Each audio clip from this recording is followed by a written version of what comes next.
I'm very pleased to be here, and thank you for that introduction. Tonight, this evening, I'd like to call your attention to attention. And let me begin with a story. It's about a classic experiment in social psychology. It was done many years ago at the Princeton Theological Seminary with divinity students. Each student was told that they're going to give a practice sermon. They'd receive a topic to prepare, and then they'd go to another building and give the sermon to be evaluated. Half of the students were given the parable of the Good Samaritan as their topic, the man who stopped to help the stranger in need by the side of the road. The other half were given random Bible topics. As each divinity student went over to the other building to give their sermon, they passed a man who was bent over and moaning in pain. The interesting question is, did they stop to help?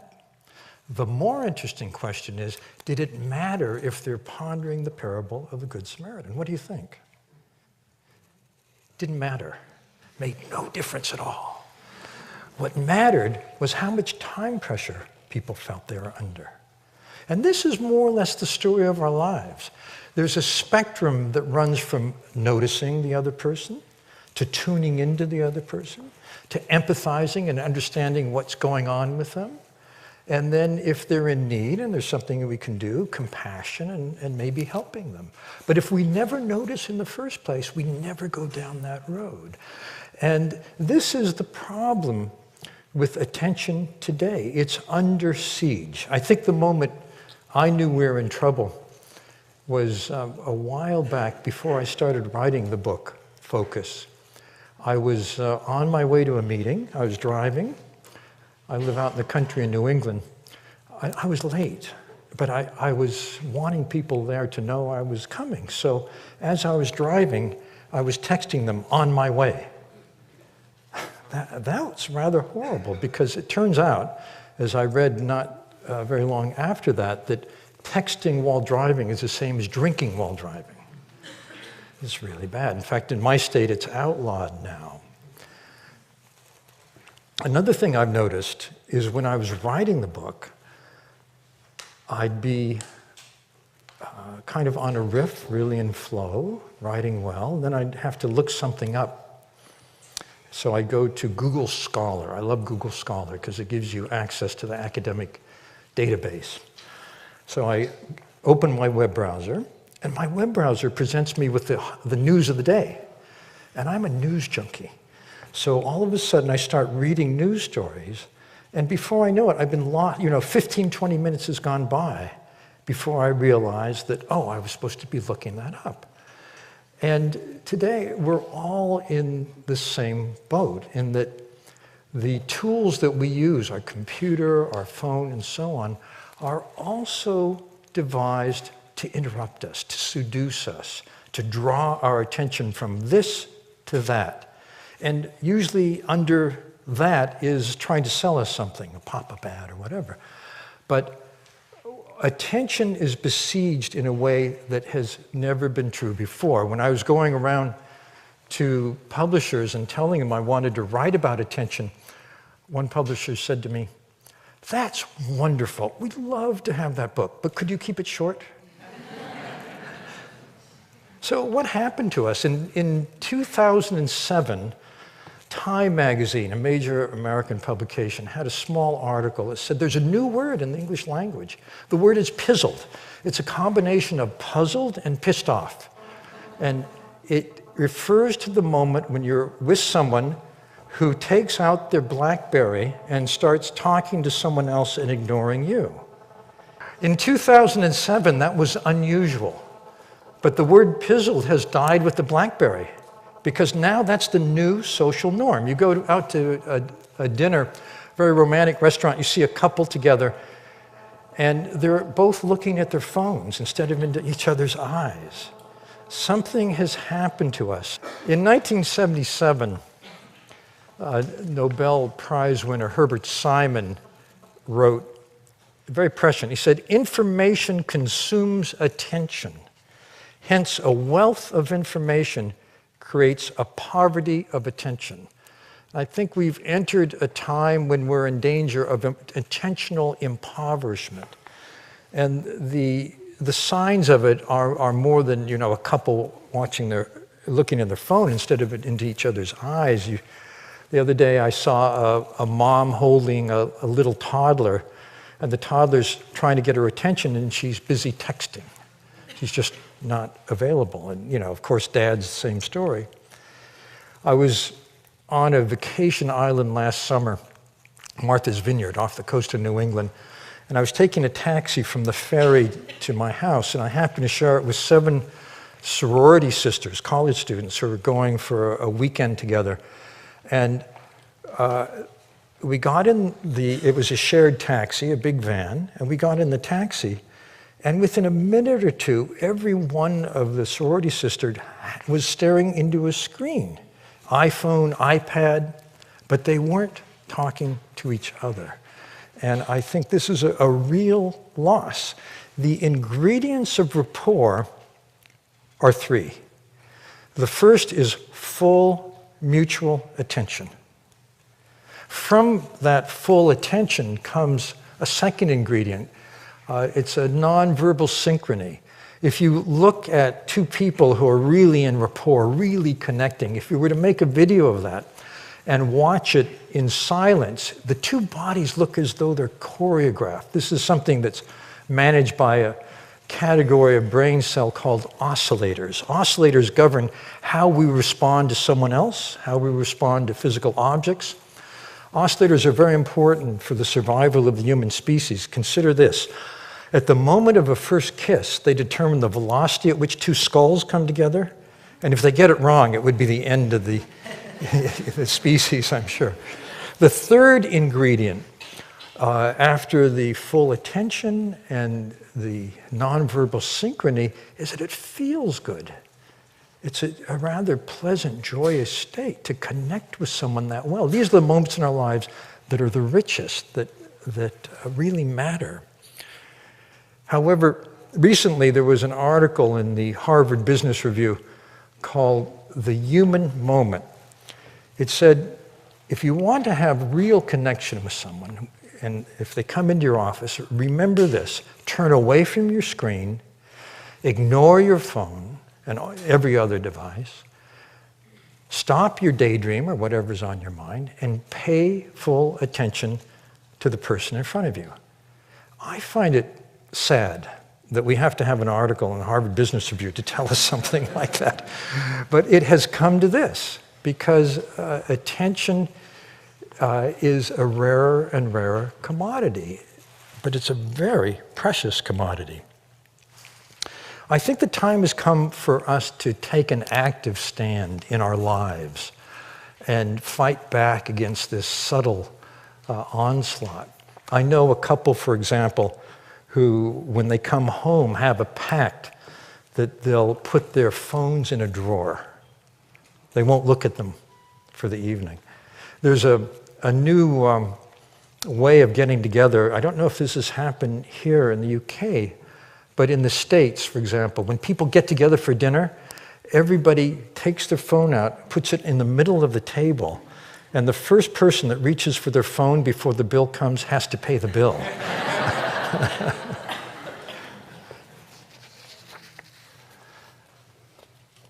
Now, there's not just one kind of attention. There's several varieties. The most obvious is selective attention, when we focus on one thing and ignore others.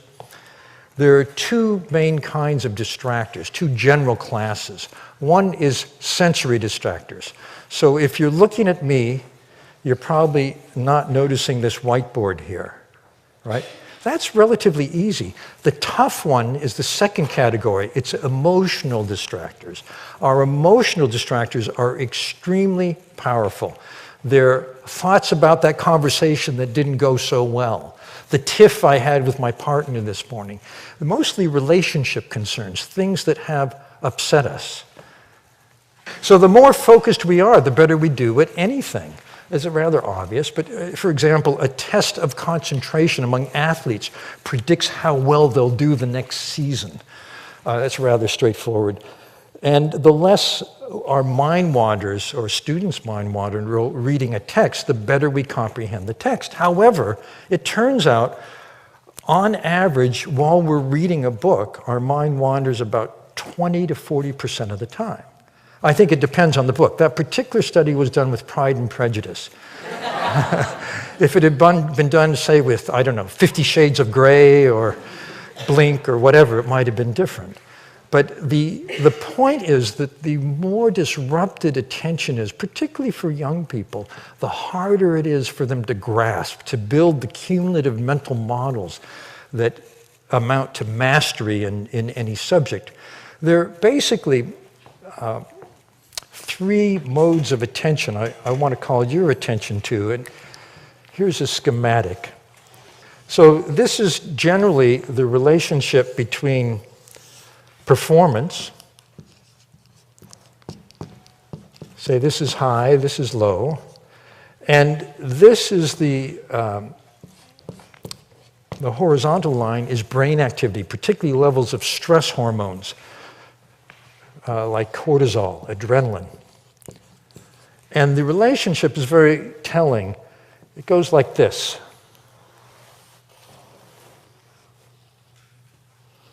It's an upside-down U. And the highest performance is when attention is absolutely 100%, maybe 110%. It's been called flow. Flow was discovered, for those of you who don't know about it, by researchers who asked people in many different domains of expertise, basketball players, ballerinas, neurosurgeons, tell us about a time you outdid yourself. You were absolutely at your best. Even you were surprised. And no matter what the domain was, people were describing the same phenomenological state. And one of the characteristics of the state is that attention is utterly absorbed. There was a neurosurgeon who said, I had to do a surgery, an operation that I didn't really know if I could. It was so difficult. But I did it superbly. I was really surprised myself. At the end of the surgery, I looked around and I saw some rubble in the corner of the operating theater. I said, what happened? They said, while you were operating, the roof caved in over there, and you didn't notice. It's that kind of attention. It's unbreakable. It's also a state where your skills are called upon at the utmost, and whatever the demand is, you can meet it. You're very flexible, very adaptable. And very tellingly, it's a state that feels good. It's like rapport. Rapport is mutual flow, interpersonal flow. So that's when focus is 100%. When you have too much to do, too little time, too little support, when you feel overwhelmed, you're down here. And the stress hormones are at their highest. You're in a state which was called recently in a scientific journal, actually the journal Science, an article was called The Neurobiology of Frazzle. I don't know if you're familiar with Frazzle. I've been there many times. It's constant stress. And here the problem is you can't stop thinking about what's upsetting you, what's stressing you. You're not focusing here. You're not focusing on the task at hand. You're focusing on what's upsetting you, and that's the power of emotions. Emotions take over attention. They guide attention, and if they're too strong, then you'll never get up here. Over here, performance is low because people are undermotivated, disengaged. This is a huge problem, disengagement in the workplace. People feel, in fact, there was a survey. This is really interesting. It was done at Harvard. 2,500 people are given an iPhone app, and the app rings them at random times during the day, and they answer two questions. What are you doing now? And what are you thinking about now? And the discrepancy, of course, is a measure of mind wandering. Turns out 50% of the time, on average, our minds are wandering. The one activity that had the highest focus, no surprise, was making love. But who fills out that app at a time like that? I still haven't been able to figure that out. The lowest three were commuting, sitting at a computer, and work. That's this. So if you're not engaged in what you're doing, your cortisol levels are too low.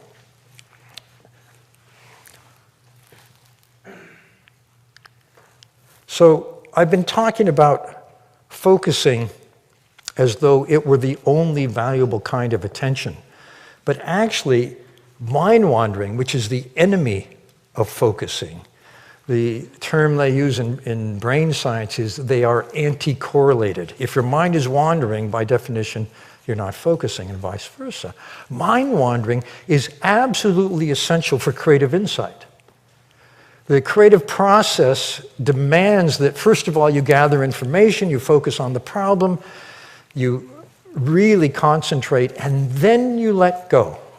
The annals of science and mathematics are full of people who came up with incredible solutions when they were just daydreaming, in the shower, getting on a bus, walking your dog.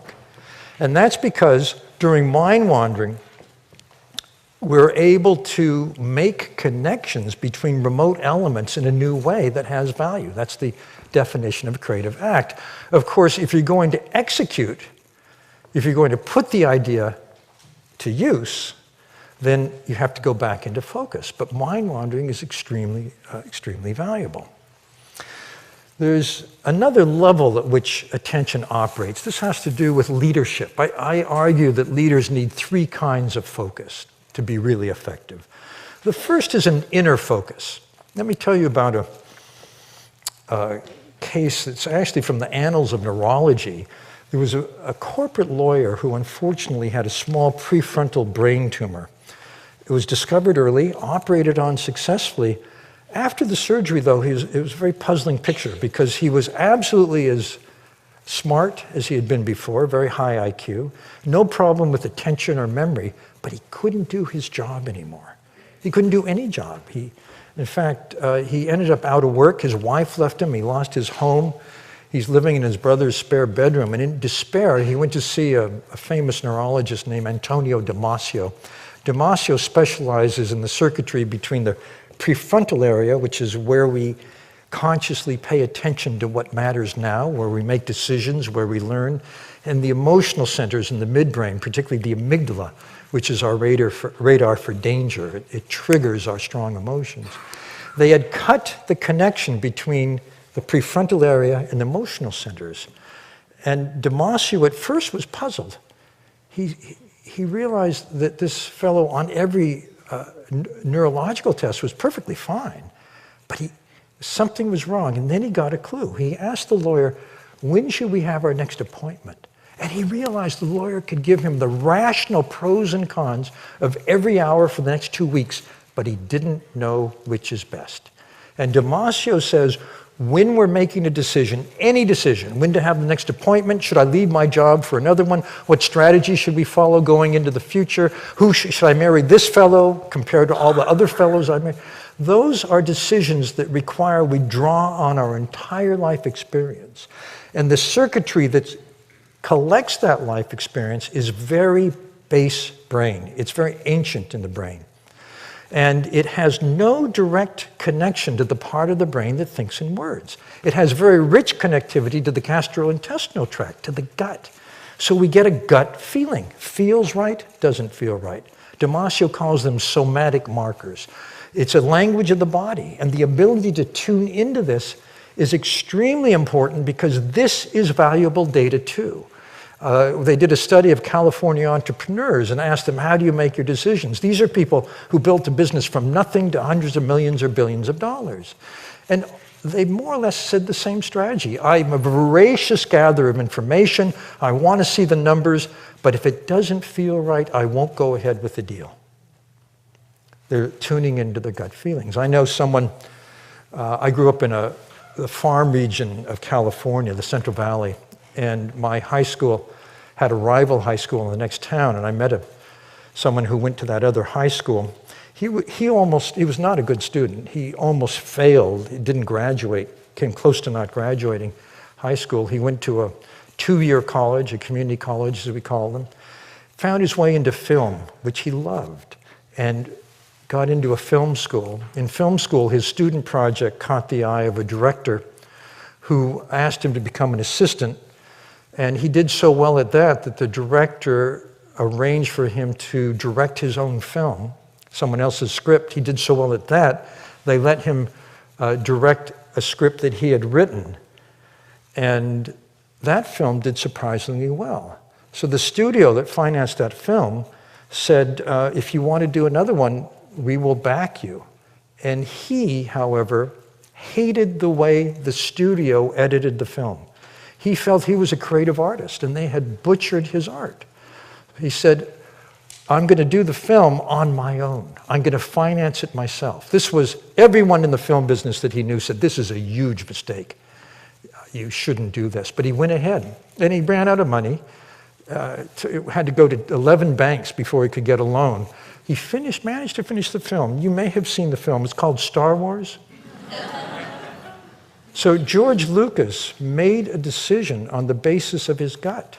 It didn't feel right to let the studio mangle his next film. It was his integrity. And this inner sense is ethical. It's an ethical rudder. You know, it answers the question, is what I'm about to do in keeping with my sense of meaning, values, purpose, and ethics? That's not a question that we answer first in words. We answer it first in what feels right and doesn't feel right. Then we put it into words. And every leader today needs a strong ethical rudder. So I'd say an inner awareness, inner focus is essential.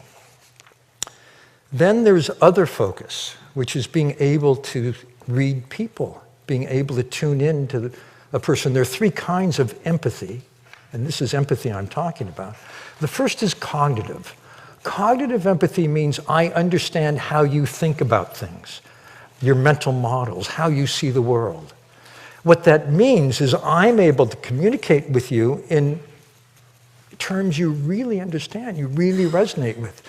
Managers, leaders who are able to talk to other people with good cognitive empathy are able to get better than expected performance out of people because they know how to mobilize them. They know what matters. Then there's emotional empathy. Emotional empathy is an immediate felt sense of what's going on in the other person. And this is absolutely essential too. If you only have cognitive empathy and you don't have emotional empathy, you'll miss the mark. The third kind of empathy is very important too. It's empathic concern. Not only do I know how you think and how you feel, but if there's something you need and I can help you with, I'm predisposed to help. The leaders who have the most loyalty, who people love working for, have all three kinds of empathy. There's an article in the Harvard Business Review called Leadership Run Amok. Leadership Run Amok is about people who may have cognitive empathy but lack the other two. These are leaders who are very good at hitting the target, for example, but don't care about what happens to the people that they manage. They have no feeling for them, and so they demoralize people, or people are ready to leave if they're able. The third kind of focus is outer focus. This is very important, for example, in formulating strategy. You need to understand the ecosystem within which your organization operates. You need to be able to sense what's going to work, what we'll need to do in the future, and so on. And for that, you need a kind of systems view, big picture thinking. The sad story here is actually the BlackBerry. There are basically two kinds of strategic thinking. One is exploitation, the other is exploration. In exploitation, you take a product or a brand that's worked very, very well, and you fine-tune it, you tweak it, you keep making it better because it keeps working for you. That's what BlackBerry did. The danger is if you don't also explore. Exploration means you look widely, you see what's happening, where things are going. You do R&D, you try to come up with the next new thing. And they failed to see, for example, Samsung. They failed to see what the competition was doing. If you don't have an inner focus and an other focus and an outer focus, the danger is being rudderless, clueless, or blindsided.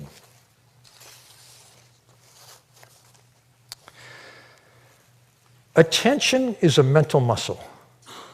It's like going to the gym. If you go to the gym and you lift weights, every time you do a repetition, you strengthen the muscle that you're working. Attention can be strengthened in the same way. In fact, I think I'll show you how, if you're interested. It'll just take 2 minutes. All you have to do is sit straight up.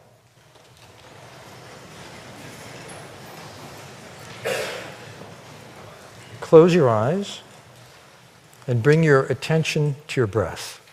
Don't try to control your breath. Just watch your breath. Observe it. Try to sense it coming in and out, maybe at your nostrils. And watch every breath. The full in breath, the full out breath. Start over again with the next breath.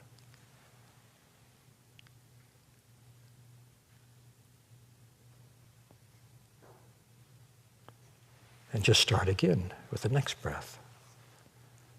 Be fully aware of the sensation.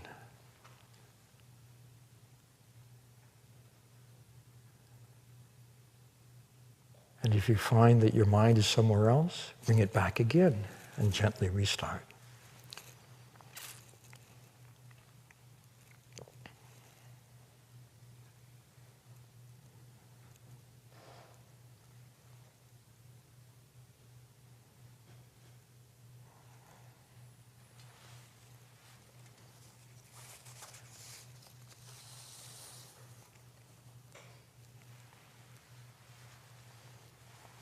Now you can open your eyes.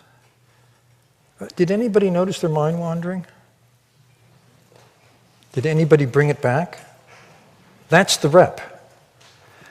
Actually, the exercise is not keeping your mind focused. The exercise is when it wanders, bringing it back.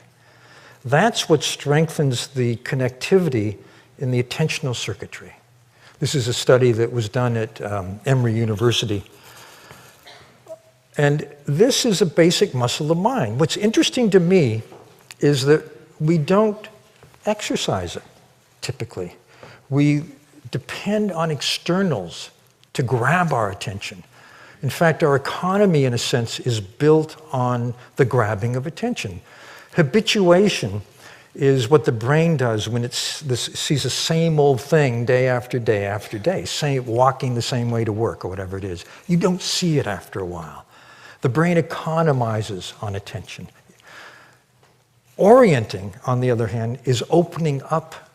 It's whenever the brain encounters something new, novel, and surprising, it excites the brain. And think about it.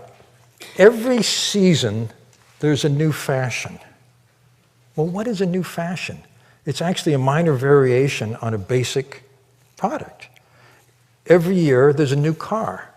Well, what's a new car? It's just enough difference to excite the orienting response. So it's the basis of our economy. It's a very radical move to cultivate the ability to manage your own mind so that you can orient at will. But that's exactly what's possible with attention training, and I've become a big advocate of it. One reason is the research. Richard Davidson, who's a neuroscientist at the University of Wisconsin, has expertise in the brain and emotion. And he's found in his research that when we're agitated, when we're upset and angry and anxious, there's a lot of activity in the right prefrontal area, just behind the forehead. Also in the amygdala, the brain's trigger point for the fight, flight, freeze response. When we're, on the other hand, in a really positive state, I feel great, enthusiastic, what a wonderful day, there's a lot of activity on the left side and no activity on the right. Each of us has a ratio at rest of right to left activity that predicts our mood range day to day. He finds there's a bell curve for this, like for IQ. Most of us are in the middle. We have bad days, we have good days. If you're very far to the right, you may be clinically depressed or clinically anxious. If you're very far to the left, you're very resilient. You bounce right back from setbacks. So Davidson paired up with a fellow named Jon Kabat-Zinn, who has made mindfulness, as he calls it, very popular, for example, in the medical sector as a way to manage chronic conditions. And also, in the States, at least in business recently, a lot of businesses are bringing it in. And it's more or less what we just did. Davidson and Kabat-Zinn went to a biotech startup, a 24/7, high-pressure environment, and they taught people how to do mindfulness, which is more or less the exercise of watching the breath. But they did it 30 minutes a day for 8 weeks. What he found was that before that, people's brains were tilted to the right. They're pretty hassled and stressed. After 8 weeks, 30 minutes a day, they were tilting back toward the left. And what's very interesting is people spontaneously started saying, hey, I'm starting to enjoy my work again. I remember what I love about this job. In other words, the positive mood was really making a difference. There's one reason that businesses are bringing it in. I myself feel that it's not we adults who are most in need of paying attention to attention in this way. I think it's children, because childhood has changed. Childhood has changed as a side effect of this onslaught of the digital world into our personal universe. I was talking to an 8th grade teacher who was complaining about how kids now are texting in the States. I don't know about here. Texting has overcome phone calls among teenagers as a preferred way to connect. There are kids who will send 100 texts a day to their friends, and that's not unusual. She said, for 20 years, I've been teaching the same book to my 13-year-olds. It's Edith Hamilton's Mythology. And she said, in the last 2, 3, 4 years, my students are starting to say they're having trouble reading this. It's a little too hard. And she attributes it to a loss of ability to comprehend because of this constant distraction. I saw a kid, maybe 9 or 10 years old, riding a bicycle and texting while he was riding. Can you believe that? Luckily, it was in the country, on a country lane. The reason I'm worried about children is that the brain is the last organ of the body to become anatomically mature. It starts growing from birth, and it actually doesn't finish until the mid-20s. During that time, the principle of neuroplasticity is extremely important. Neuroplasticity says that repeated experiences shape the brain. Use it or lose it is another way of saying it. If a child has an experience, for example, of empathy and another experience of empathy, the circuitry for empathy grows. If a child has the experience of paying full attention and ignoring distractors, which is what we just did, the connectivity for that circuitry grows. And children need this in order for their brains to develop well. When we see a child grow and go through different phases of childhood, what we're seeing are the external signs of brain growth. And I think it's incumbent on us to help children shape their brains in the best way. I was in a classroom of 7-year-olds in Spanish Harlem in Manhattan. Spanish Harlem is a very impoverished place. The children there live in housing projects, and the projects are pretty dire. One child came to class, the teacher told me, and was a little shaken. He'd just seen somebody shot.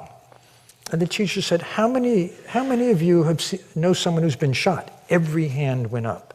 It's that kind of childhood. It's a very tough place.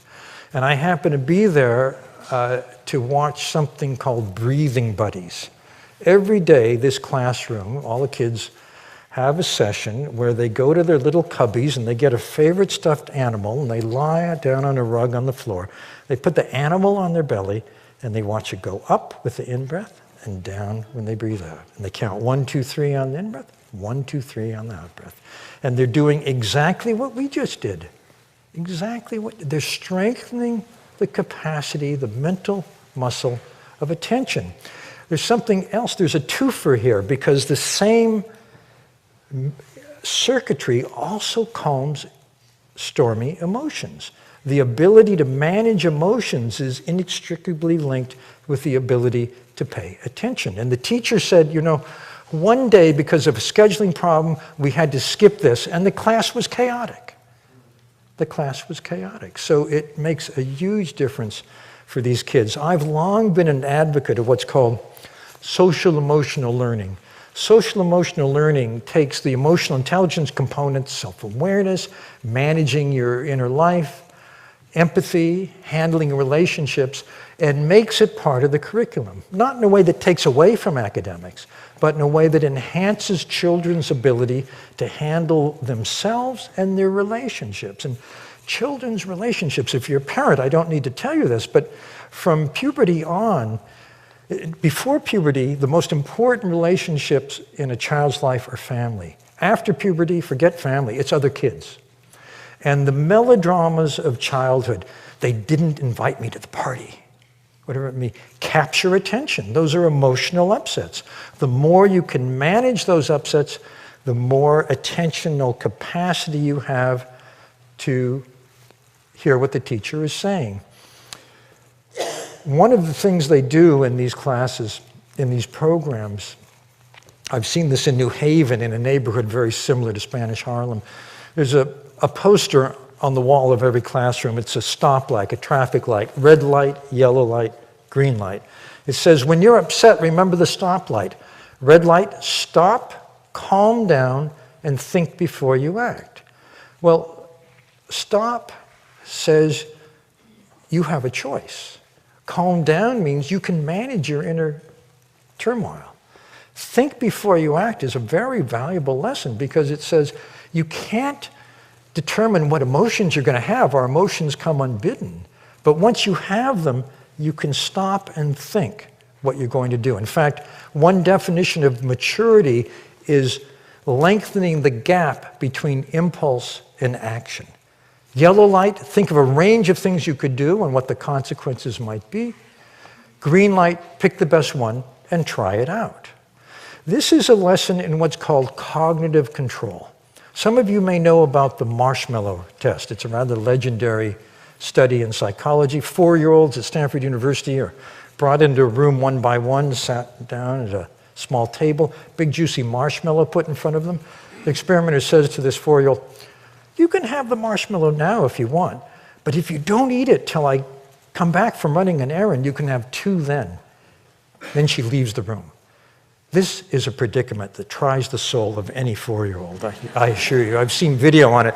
Some of them will go up and sniff it as though it were dangerous and then jump back, and others go off and sing and dance to themselves in a corner to stay distracted.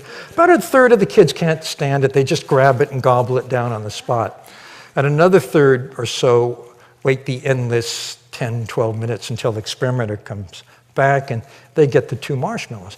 The payoff from the study came 14 years later when they're tracked down as they're about to go to university, and the 2 groups are compared, the ones who gobbled, the ones who waited. And it turns out the ones who waited get along much better with their peers. They're still able to delay gratification in pursuit of their goals, which is exactly what that's a test of. And this was a surprise. On the American University Entrance Exam, the SAT, which at that time had 1,600 total points, the kids who waited had a 210-point advantage over the kids who grabbed. This is really interesting because these are all children of parents at Stanford University. These are high IQ, high-achieving families. So what's going on? The difference seems to be that if you're not able to manage your impulse, and mind wandering is kind of a microcosm of that, then you're going to be more upset, you're going to be more emotional, you're not going to be able to pay attention to what the teacher is saying, so you can't learn as well. There was a study done just a few years ago in New Zealand. Every child in a city in New Zealand who was born over a course of a year, became part of the study. From ages 4 to 8, they were rigorously tested on cognitive control, many different measures, including the marshmallow type test. And then when they're in their 30s, they're tracked down again. And it turned out that cognitive control, the ability to keep your mind here or bring it back when it wanders, was a better predictor of financial success and health in the mid-30s than either IQ or the social economic status of the family you grew up in.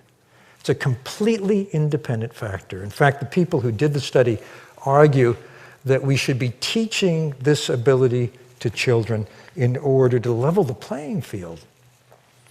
So this is becoming part of social-emotional learning. Social-emotional learning, though, also means being smart about your relationships. So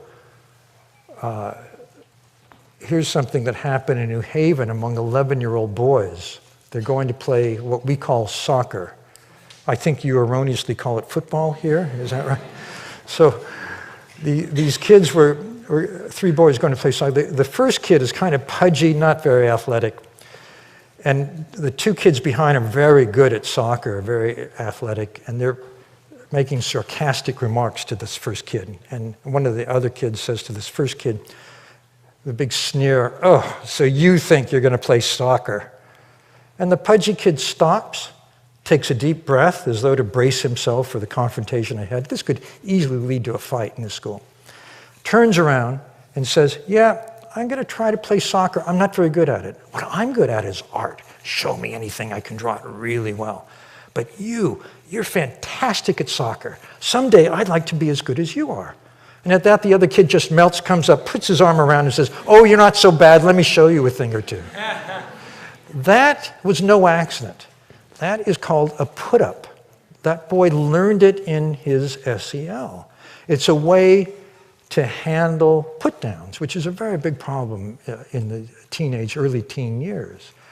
And it's just part of a wider curriculum which pays attention to what matters to kids, and attention needs to be part of that curriculum. And it's not just schools. You know, parents are the first coach in all of this.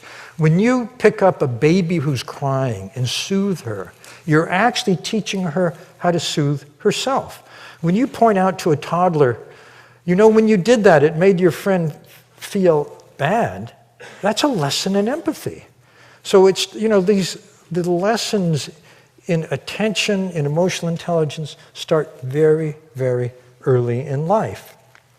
But I think we've got to get better at it. One reason is the kids are being exposed more and more to influences that aren't so great. I don't know if you know anyone, any youngster who likes video games and spends hours at them. Maybe it doesn't happen here in London, but it's a big problem worldwide. And the data on video games is rather mixed. For one thing, they actually do enhance some aspects of attention.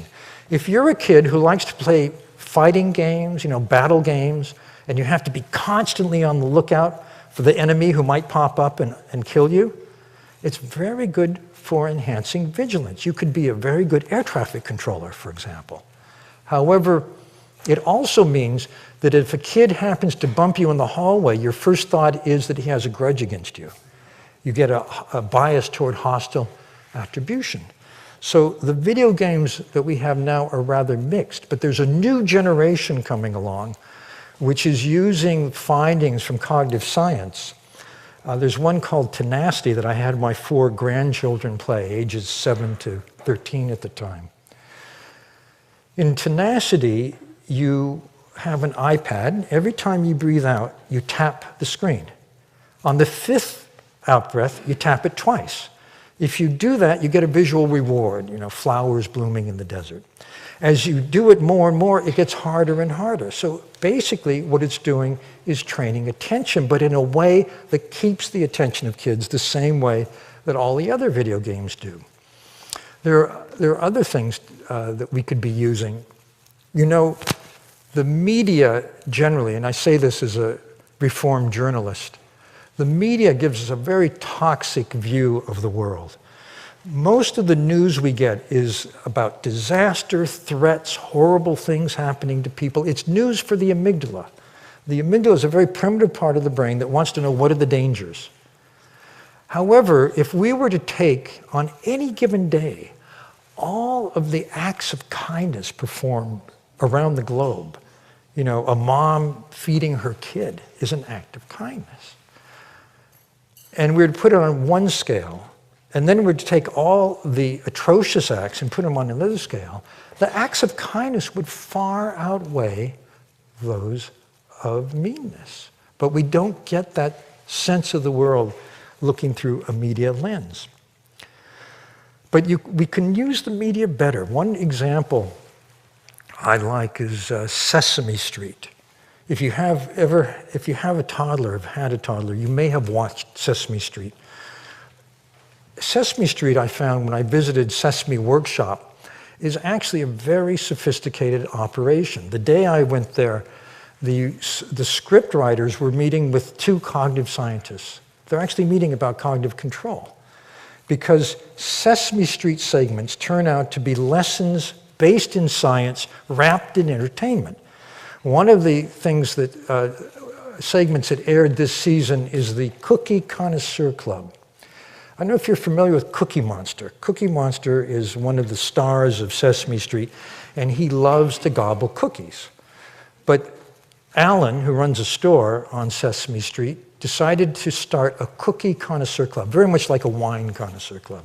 In the Cookie Connoisseur Club, you take a cookie and you study it to see if there are imperfections. Then you sniff it for aroma, and then you take a nibble to taste it. Cookie Monster, of course, was dying to get into the club. So Alan gives him a cookie, and he instantly gobbles it down. He can't restrain himself. So Alan tells him, you know, in this club, we're going to try all kinds of cookies. So if you don't gobble it down, I can let you into the club, and you're going to be able to eat many, many different kinds of cookies. That does it for Cookie. So that's a lesson. This is a show that is loved by 2 to 4-year-olds. And 2 to 4-year-olds learn largely by modeling. So what's happening with Cookie is that the kids are learning a lesson in cognitive control. And I think the more of that, the better. So let me finish with by telling you about a smart use of positive emotion, of being able to manage our own internal world, of that inner focus. There is a remarkable man named Matthew Ricard. He's written some books on happiness. He's French. He has a doctorate in cell biology from Pasteur Institute. His mentor there actually won a Nobel Prize for the research they're doing. But after graduate school, he made a startling decision. He decided he'd give up science and go to the Himalayas, become a monk, and meditate for the rest of his life. He's been called, I think by his publisher's publicist, the happiest man in the world, because he's been studied by scientists, and on this right-to-left ratio, he's very far to the left. There's a scientist named Paul Ekman, who's the world's expert on the facial expression of emotion. Paul is the keenest observer of the face as a revealer of what you're feeling. He's a very dangerous man. I once was walking down the street with Paul on the way to a meeting that I was conducting, and Paul was telling me about a system for training people to get good at this that he had just developed. And as he was telling it, we're getting to the meeting hall, and I thought, this is really interesting, but I hope he wraps it up. I've got to think about what I'm going to do in the meeting. At that moment, he says to me, and if someone had studied the system, they'd know you're getting a little angry with me right now. This is why Paul is so dangerous. Paul was interested in emotional contagion. He wanted to know what would the effect be of someone like Matthew, who was very, very upbeat, on someone who was quite the opposite. So Paul did a quiet phone survey of faculty at the university where he teaches, asking who is the most abrasive, difficult, confrontational member of our faculty. Oddly enough, everyone agreed who that was. So he calls Professor X. He says, in the interest of science, would you take part in a scientific experiment? And the professor's delighted. He said, sure, I'd be happy to. As the day drew nearer and nearer, he started making demands which became increasingly outrageous. And so they had to dump him and go with the second most difficult professor. And the experiment was they're having Matthew and the professor have their physiology measured, and they're going to have a debate. The debate is on the premise that the professor should do what Matthew did. The professor had a very influential, secure, well-paid, tenured position. But the premise of the debate was that he would give it up and become a monk and go to a hermitage for the rest of his life. At the beginning of this debate, the physiology showed he was really agitated at the thought of that. Matthew was totally calm. So as the discussion starts, Matthew stays absolutely calm, and the professor gets calmer and calmer and calmer. By the end of 15 minutes, he's having such a good time, he doesn't want to stop the discussion. So our emotions are contagious, for better or for worse, particularly when we pay full attention to each other. I once was waiting for a bus on a very hot, humid day in New York City in August. It's a kind of day, I don't know about London, but in New York we have a rather invisible balloon around us. We're feeling a little prickly. It says, "Don't talk to me, don't touch me." And I had my balloon intact, and the bus pulls up, get on with my balloon, and the bus driver did something quite surprising. He actually spoke to me. He said, "How's your day been?" I was shocked, but I sat down, taking most of my bubble with me. And then I realized this bus driver is carrying on a conversation with everyone on the bus. "You're looking for suits, are you? You know, there's a great sale over here on the right in this department store. And did you hear about the Monet exhibit on the left at the museum? Wonderful. And the Cineplex we're coming to here. I know the movie in Cinema 4 got the best reviews, but the one in Cinema 2, I saw it the other night, fantastic. You should." On and on like that. And then people would get off the bus, and he'd say to them, "I hope the rest of your day is really wonderful." That man was an urban saint. He transformed everyone on the bus.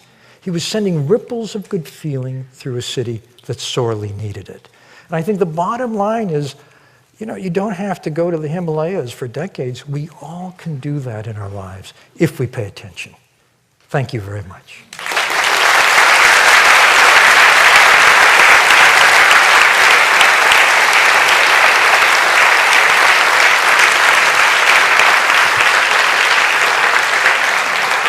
So I'm happy to answer any questions you might have. There are mics here, and there's standing mics, I'm told, in the galleries. So just raise your hand if you have a question. First question over here. You mentioned the low cultures in America where there are murders every day. Steven Pinker writes very well about some of these cultures and explains that people will be killed over a simple slight, a disrespect or something. And it's ingrained in the culture, it's innate. The thing that I can see, there seems to be an insidious political correctness in the world today where we're not allowed to say that a culture is a rubbish culture. And in doing that, we don't address the problems with these people. So every day they continue to have the low expectations, the murders, the social milieu that creates and continues to create what you in America call the broken window syndrome. And I wondered what your view was on the inability for people to address these problems honestly and openly, and even going on to the fact that a lot of our condition is genetically inherited. The brain is no different to any other organ in the body, that whole groups of people get a particular kind of genetic. Sure. Well, I think it's a very important question. Yeah, it's not being addressed at all, and we're losing out over that. Yes, well, I know of some data which speaks directly to that. I think, first of all, we have to be very careful about stereotypes, because in any given neighborhood, there's a range of variation who happens to live there. There may happen to be some very talented young people who live in a neighborhood which is otherwise rife with problems. So, for one thing, we should allow for individual differences, but generally, it's a worldwide problem what to do with children who grow up in dire poverty. Because for one thing, the brain is very fragile. So if you're not well nourished in childhood, the brain doesn't grow as well. And worldwide, children who grow up in poverty can have undernourished brains, which makes them susceptible to all kinds of behavioral problems, particularly when it comes to prefrontal development. As I mentioned, the prefrontal area is the one that manages emotions. So if you can't handle your rage, for instance, many people who end up in murderer's row, who have killed someone, have damaged the prefrontal area, it's been found. So we need to face this, as you suggest, starkly and see what the problems are and what the possible interventions might be. Because I would never write off an entire group of children. I would say instead, these are developing brains. Let's help them develop as well as they could. And in fact, I mentioned that the New Zealand study suggested that we have active interventions, particularly in early childhood. There's a famous study done it's called the Perry, P-E-R-R-Y, preschool study, where children children from a neighborhood like this had a very enriched program, and they did much, much better in life than other kids from the same neighborhood. And the question of IQ and class is very important to understand. In cultures worldwide where there's a privileged caste or class and an underprivileged caste or class, there is always a wide gap in IQ scores between the privileged and the underprivileged, and it's taken to be genetic. However, there's something called the Flynn effect. Flynn is a researcher at the University of Otago in New Zealand, and he's shown with vast data sets that every 3, 4, 5 years, when IQ tests are revised, they have to make questions harder. They have to make questions harder because kids become smarter every generation than previous generations. In other words, it's not fixed. The other thing he's found is that when a group from a caste or class which is underprivileged migrates to a country where the bias about that caste or class doesn't exist, their children do as well as other children. So it's not genetic. It's largely situational. So you're absolutely right. We have to look squarely at those situations and see what we can do to help. Where's the mic? Next question. Hello there. Thank you for your talk. Very much enjoyed it. My question relates back to the situation of the marshmallows. And you said if you give one child one, yes, 4-year-olds have 1 and 1, and if one eats one later, then he'll have 2. Mm-hmm. And you said when they got to their 30s, you know, the high achievers were the ones who waited. Right. How much of that is linked to addiction? You mean wanting the 2 marshmallows right away? You could get addicted to marshmallows, I think. No, but is that, do you... Yes, yeah, exactly. The studies. inability to control impulse makes one susceptible to alcoholism, addiction, shopaholism, gambling addiction, and so on, because you want the hit, and you don't restrain yourself and see that there are other ways to go. Yeah. By the way, don't try that at home with your child, the marshmallow test. I know someone who tried it with his 4-year-old daughter, and he peeked to see what she did. He put the marshmallow and he left the room. She took the marshmallow, she took out the middle of the marshmallow and ate it, and then put it back. She's probably CEO of a company now, I don't know. I have good news and bad news. The brain becomes anatomically mature in the mid-20s, but doesn't mean it's too late to change habit. However, habits instantiated in the brain in childhood are very strong. So if you end up, say, addicted or overly anxious or whatever it may be, it's still possible to change, but you need to make an added effort.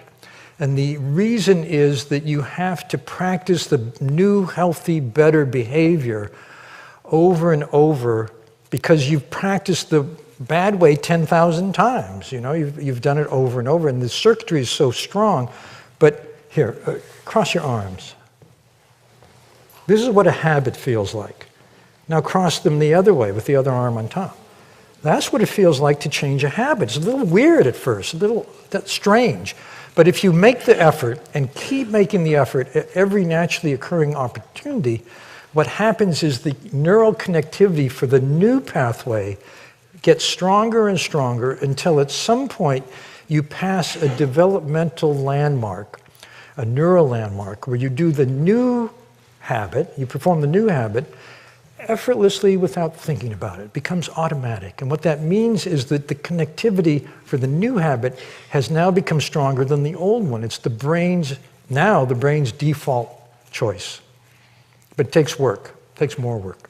My question is about the three focuses that you mentioned, the inner, the other, and the outer. I'm wondering whether they exist in isolation or whether they exist in a hierarchy, and if so, is there a method of moving through them? Well, I think they each can be improved. I don't think there's a hierarchy because, for example, in research on leaders, we found that some leaders can be very good at any two or one of them and bad at any of the others. In other words, every combination is possible. You can be really emotionally intelligent, manage yourself well, manage other people well, but be absolutely blind to systems and to the larger context in which your organization is operating. Or you can be very good at managing yourself and very bad at reading people. There are actually a lot of, in the workplace, there is a whole class of people who are outstanding individual contributors, often very good at systems, and work very hard. Computer programmers, for example, who have zero empathy. I was talking to someone here in Europe who was with a company, and he said, we have a guy who is absolutely brilliant at systems, and we can't put him in front of a client. Because when we do, he just starts talking nonstop. He never stops to, meet the client, to find out what's on their mind, to understand the problem from their point of view. So here's someone who's very good at inner, at managing himself, and at systems, but not people. Is attention handled differently within different, or valued differently? Yeah, I think that absolutely. Societies like Bhutan, for example. Sure. Oh yeah, culture makes an enormous difference, particularly, for example, in valuing attention training. Most of the attention training methods we use now come from Eastern cultures. Because Eastern cultures, like Bhutan, for example, many people in Bhutan are meditators. Maybe to some extent, almost all of them, all of the citizens. It's part of the culture, it's part of the background. And so the methodologies they have are quite sophisticated. They've been developed over millennia. And people like Richard Davidson, who I mentioned, who do research in this area, are using expert advisors from those cultures to help him understand what the potential is for us to train attention. Because in the West, we're rather stunted in our view of how to train attention. So I think when it comes to a mental faculty, culture makes an enormous difference. The same thing is true, by the way, of emotions. Every culture values and expresses emotions differently. Everyone universally has the same wiring for emotion. Our emotions are contagious. Yes. Therefore, should we spend more or less time with our angry colleagues? Should we be the American bus driver or the French monk? Should we save the world or save ourselves? Well, the French monk is actually good at saving everyone. That's his mission. But apart from that, I think that it's important to understand the dynamic of sending and receiving emotions. So there's several factors that determine in any given interaction who sends and who receives. There are studies done, for example, where two strangers come into a lab, they fill out a questionnaire, mood questionnaire, how do you feel right now? Then they sit facing each other in silence for 2 minutes. Then they fill out the same questionnaire. Turns out the person in that dyad who's most emotionally expressive transmits his or her emotional state to the other person in 2 silent minutes. So expressivity is very important. On the other hand, power matters. In any human group, it's natural to pay most attention to and put most importance on what the most powerful person in that group says and does. So emotions tend to spread from the person who has power outward. What this means, for example, and these are experiments done on teams, if the leader of a team is in a very bad mood, people on the team catch the mood and performance goes down. If the leader of the team is in a very good mood, a positive mood, people catch that and performance goes up. And this is true for business decisions, for creativity, for physical coordination, like putting up a tent. So that's a second factor, is the power relationship. The third factor has to do with Matthew Ricard, and that is, how stable are you? If you are going to go and be with your angry colleague, are you stable enough in a positive state that, like him, you can bring, or the bus driver, you can bring him into that state? Or are you going to end up angry yourself? So those are at least three factors that might determine the answer. Fascinated by the advocacy of social emotional learning. Yes. And it would appear that there are many Western parents today who have glommed onto the same focus in prescribing Ritalin for many of their kids. Can you take a minute and talk a little bit about, you've described an organic approach to improving focus, and I look forward to reading more about those. But what are the impacts of the overprescription of Ritalin? What are the effectiveness, long-term effects? Right. So Ritalin, which of course is given to children who have so-called ADHD, attentional deficit hyperactivity disorder. 50 years ago, they used to say, well, he's just a little boy, he'll outgrow it. But now it's become a diagnostic category, and there's some kids who have genuine problems paying attention. They're not being helped by digital media as they are today. They would be very helped by these lessons in cognitive control, which are very new and are just now being studied. So there are people like Davidson are studying the ways in which we can use attentional training. Think about it. Why has this culture had as its default buying a drug and giving it to our children for something which is a skill deficit? It's a skill deficit. Attention is a skill. I think the reason is there are drug companies who are making a lot of money selling us those drugs and convincing us that this is the better alternative. This is my personal opinion. When in fact, what we have not done is basic research on the attentional mechanisms involved in ADHD and what kind of training would help children get better at it. And I think within the next 5 years, we're going to see a set of very direct interventions that are non-pharmaceutical in those conditions. I just wanted to ask your opinion as to what extent do you think our emotional reactions are learned or innate? Well, our emotions are innate, I think, and our particular emotional reactions are largely learned. I have to recommend my wife's book here. It's called Mind Whispering. Her name's Tara Bennett Goldman. She's a psychotherapist. Because she talks about the way in which emotional patterns of reactivity are learned in childhood and how you can use mindfulness, cognitive therapy, a number of interventions to change the habits that are self-defeating. What's it called again, sorry? The name of the book is Mind Whispering, and her name is Tara Bennett Goldman. I found it very useful. I actually find her even more useful.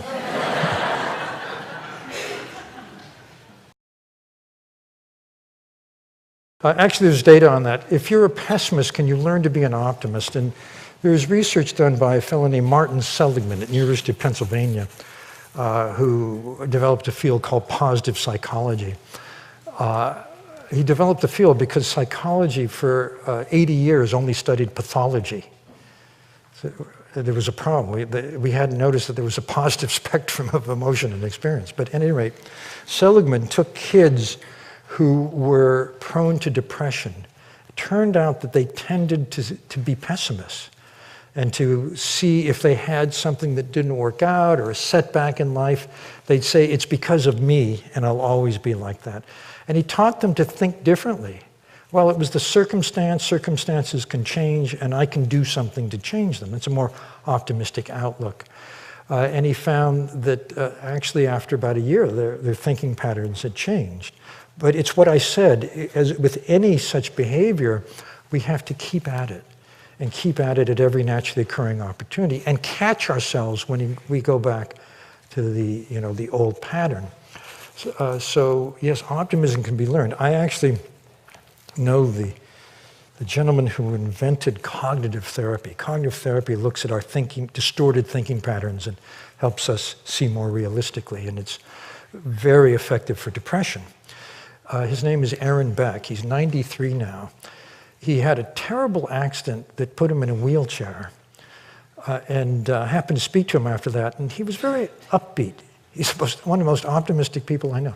Then he lost sight in one eye, and I was talking to him. He said, well, you know, my right eye works perfectly fine. I can still read. And then he went blind in his right eye, and he said, you know, I can still listen to books on tape. In other words, he had the capacity to see what was right instead of what's wrong, which is what you're talking about. Yes. Hi.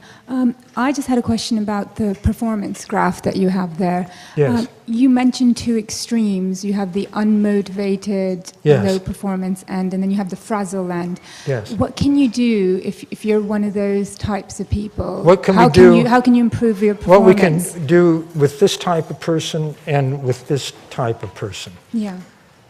Well, let me ask you in this hypothetical question, are we this type of person, or are we managing this type of person?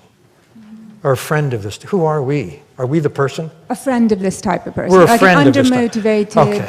I have a friend who... Yeah. Let's say the We psychologists hear undermotivated, that all the time. disengaged person. So,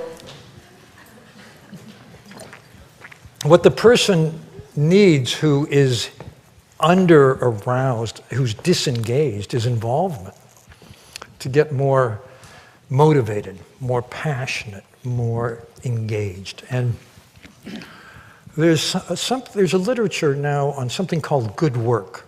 Good work combines three things. It combines what we're really good at, our excellence, with what we're really passionate about, what engages us, and what we value with our ethics. If you align those three things, you're naturally going to go up from here to there. In fact, you'll get into flow much more easily. So one question to ask our friend is, what would be good work for you, and what could you do to make it a larger proportion of the time in your day or your week or your month, or over the course of the next 5 years of your career? So that's a kind of individual strategy for that. If you're here, if you're in frazzle, what you need is calm. So, which is very related to cognitive control, but there are many ways to calm down. However, if you can't, well, there are two strategies. If you're, say, frazzled because you have a boss that asks you to do too much in too little time and give too little support, you might get your boss's CV and send it out to a headhunter. But that's not an immediate solution. So instead, you might manage your own world better by finding something that works for you, that gets you physiologically relaxed. It might be meditation, it might be yoga, it might be deep muscle, it might be working out at the gym. Everyone is different. Do it every day. And do it before you go to work, or whatever's frazzling you. Because what happens is that over time, your body's set point for stress changes, and you'll be able to manage better or to be in a more relaxed state in the circumstance. Two general strategies. Yes? I've got two quick questions. The first one might be a silly question, so I apologize if I've missed this, but do you see focus as an extension of emotional intelligence, or is it cognitive, or is it both? Right. So what I think is that attention was embedded within emotional intelligence because the brain's circuits for emotions, for empathy, and for attention intermingle. I just never thought about it. I didn't realize I had to write a whole new book about it until I did. Okay. The second question is, I've got a 2-year-old son. Oh. When he's 4, I fully intend to do the marshmallow experiment. I'm just wondering, between now and then, are there things that I could be doing for him that will help him be more likely to wait? You're probably doing them already. Just being a good enough parent is terrific, yeah. But pay attention to your child's feelings, needs. That's very important. I wasn't entirely surprised to hear this from a friend a little while ago who works in a psychiatric resident hospital. And the difference between the emotions of the sexes is absolutely enormous. If a woman comes in for a session, the psychotherapist will say, "How's it going? How are you?" And out will come exactly how it's going, how they feel. When a man comes in, very little is said. So the psychotherapist will say, "On the sofa over there are a collection of soft toys. Pick one up." So the man will go and pick up the panda, and the psychotherapist will say, "Well, how is Mr. Panda today?" And then it will come. So the difference of emotions between the sexes, however we like to think we are basically all the same, I think we are hugely different. So do I. Thank you.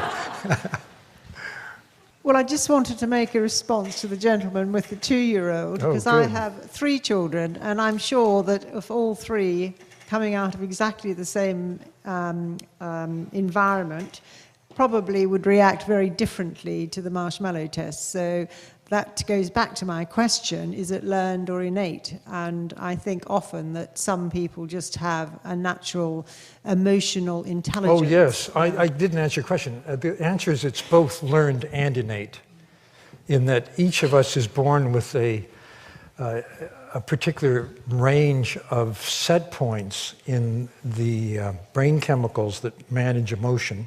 That's our temperament. And as you know, if you have more than one child, kids differ from day one.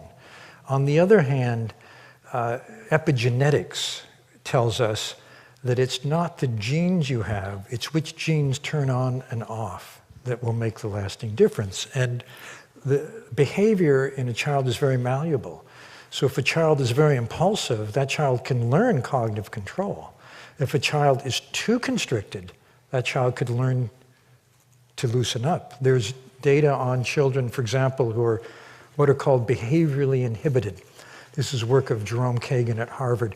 He finds that about 15% of children are anxious about new stimuli, new playground, new friend, new food, when they're very young. These are the kids who at school age are identified as shy. And it had been thought that this was just genetic.